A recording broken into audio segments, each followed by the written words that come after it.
There are only 100 days left until the World Cup, and one of the host countries is now at war.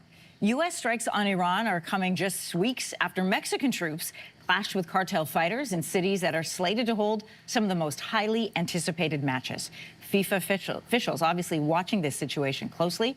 Joining us for a look at how this is affecting fans is James Sharman. He's the host of Footy Prime, the podcast, which focuses on all things soccer. So great to have you with us. Good morning.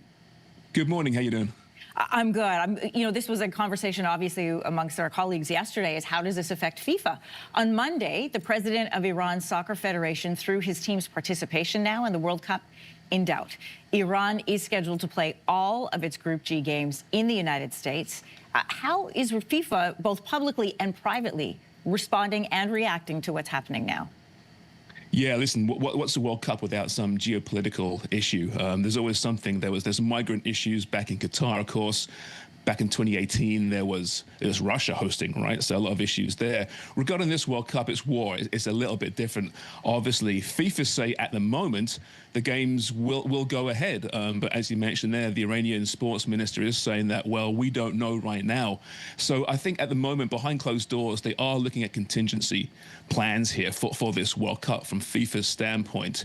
Potentially, the US could sanction an Iranian team from coming at all, or Iran could decide not to come. So what happens in that case? So in that case, you got two options, basically.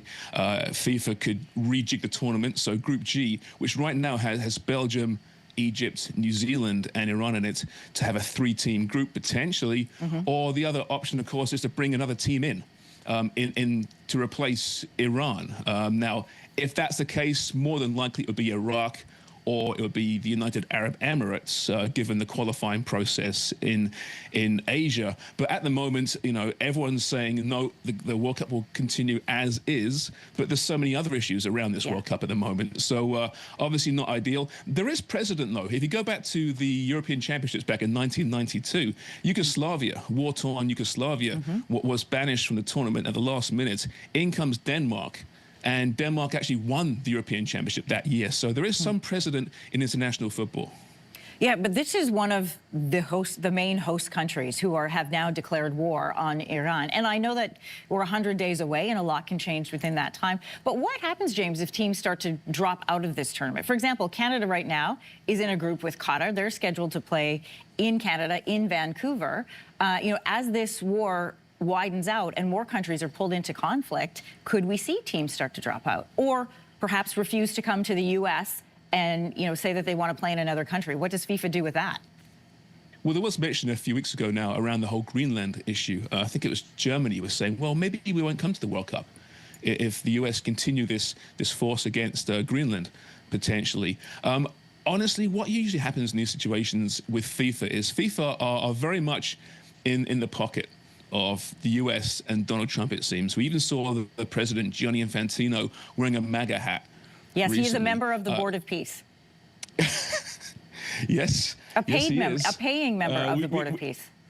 We could talk a long time about Gianni Infantino and his politics and what his motivations are. Essentially, FIFA is to make as much money as possible.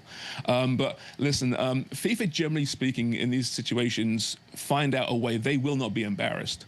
They will throw money at a situation if possible. Now, that might be a little bit different regarding a war scenario.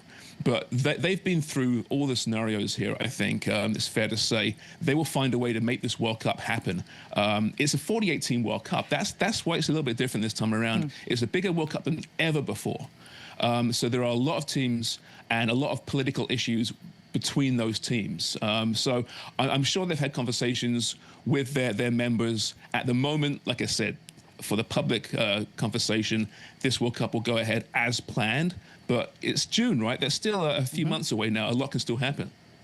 Host of Footy Prime, the podcast, James Sharman. Good to have your perspective this morning. Thanks for coming on your morning. Thanks so much.